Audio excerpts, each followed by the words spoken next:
You've seen it before. Two cyclists ride the exact same 20-mile loop, 3 times a week, for 3 months. One of them drops 15 pounds and completely changes shape.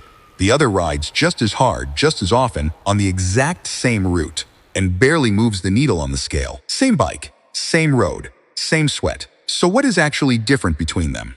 It's not genetics, and it's not luck. It comes down to 4 specific factors that most cycling advice never explains clearly.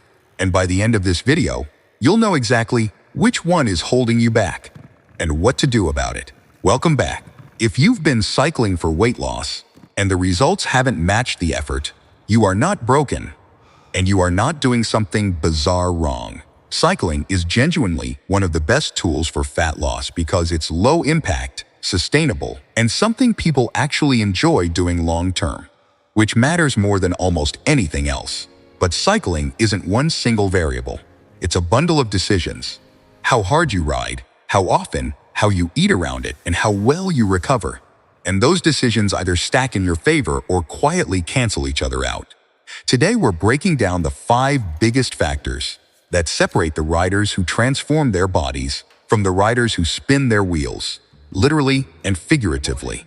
We'll bust a few myths along the way, including one that trips up almost everyone.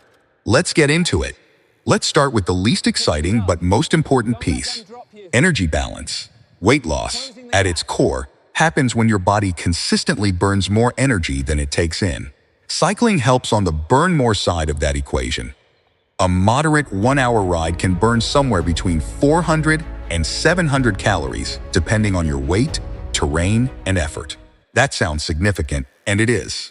But here's the trap that catches so many riders. Exercise increases appetite, and it's incredibly easy to eat back every calorie you just burned, sometimes without realizing it. Research on exercise and weight management consistently shows that people tend to underestimate how much they eat and overestimate how much they burn.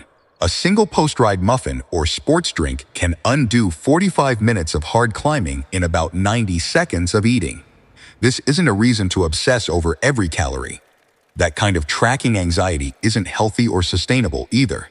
It's simply the reason 2 riders doing identical workouts can get completely different results. One of them is unknowingly cycling to earn calories back. The other is cycling as one part of an overall pattern that keeps them in a mild, manageable deficit. If your results have stalled despite consistent riding, the first place to look honestly isn't your training plan. It's your plate. Now let's talk about intensity, because this is where a genuinely popular myth causes a lot of wasted effort. You've probably seen a chart on a cardio machine showing a fat-burning zone, a lower intensity range where your body supposedly burns a higher percentage of fat for fuel. That part is technically true. At lower intensities, a greater percentage of the calories you burn do come from fat stores. Here's the catch. Percentage isn't the same as total amount. At low intensity, you're burning fewer calories overall. So even though a bigger slice of that smaller pie is fat, the total fat burned often ends up lower than if you'd ridden harder. Higher intensity efforts burn more total calories per minute, and research on interval-style training shows it can also boost your metabolism for hours after you've finished. Sometimes called the afterburn effect. This doesn't mean easy rides are useless. Long, steady, lower intensity rides build your aerobic base. They're easier to recover from, and they're something you can do more often without burning out. The real answer isn't always go hard or always stay easy. It's mixing both. A week that includes a couple of higher intensity interval rides alongside longer, easier endurance rides tends to outperform a week of doing the same moderate pace every single time. Variety in intensity is doing more work for your metabolism than most riders realize. Here's an uncomfortable truth.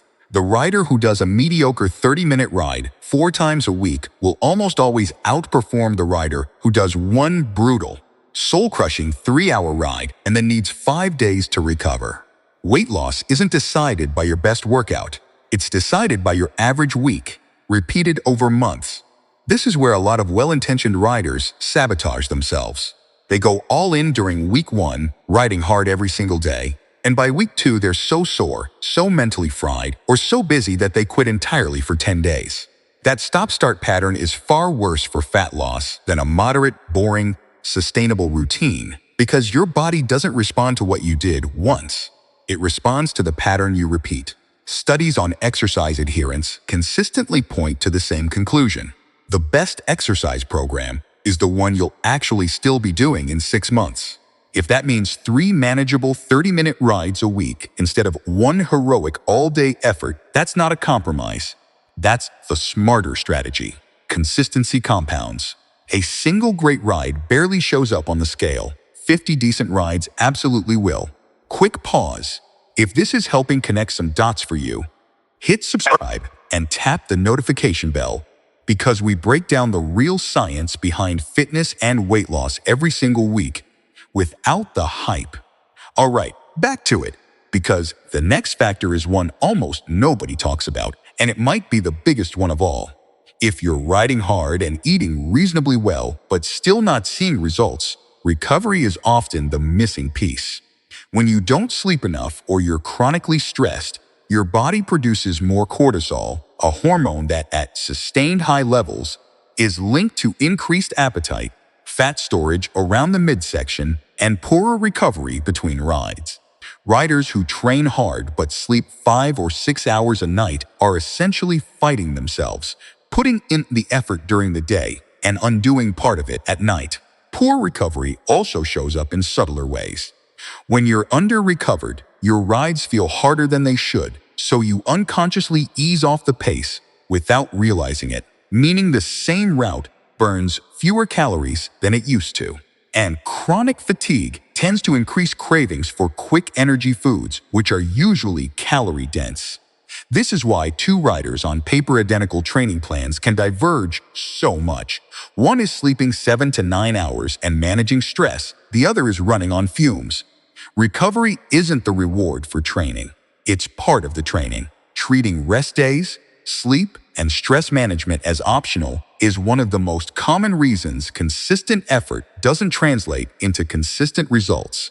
Last factor, and it ties everything together: what and when you eat around your rides. This isn't about extreme dieting, it's about a few specific habits that quietly derail otherwise solid plans. The biggest one is reward eating, where a hard ride mentally gives you permission to treat food as earned, regardless of how many calories that food actually contains. A sports drink, a recovery bar, and a post-ride treat can easily add up to more energy than the ride itself burned. On the flip side, underfueling around long or intense rides can backfire too, leading to extreme hunger later in the day that results in overeating at night. The middle path that tends to work best is simple. Eat real food most of the time. Don't treat exercise as a blank check, and pay attention to genuine hunger rather than "I earned this" thinking. Protein is particularly useful here. It supports muscle recovery and tends to keep you fuller for longer than the same calories from refined carbs alone. None of this requires perfection. It requires awareness, because the riders who see the biggest transformations usually aren't eating less overall. They're just eating in a way that doesn't accidentally cancel out the work they're putting in on the bike. So let's bring it all together. The riders who transform their bodies aren't necessarily riding harder or longer than everyone else. They're getting 4 things right at the same time. They're in a real, honest calorie deficit, not one they think they're in. They're mixing higher intensity efforts with easier rides instead of living in the same moderate zone every time. They're showing up consistently, week after week, instead of chasing occasional heroic efforts. And they're respecting recovery and nutrition as part of the plan, not an afterthought to it. Skip even one of these, and effort can go in without results coming out, which is exactly what separates the 2 riders from the start of this video, doing the same workout with completely different outcomes. If you want the next video where we build a complete weekly cycling plan using everything you just learned, subscribe and turn on notifications so you don't miss it. And if this video helped clear something up for you, drop a comment and let us which of these 5 factors you think has been holding you back. I read every single one. Thanks for watching, and I'll see you in the next video.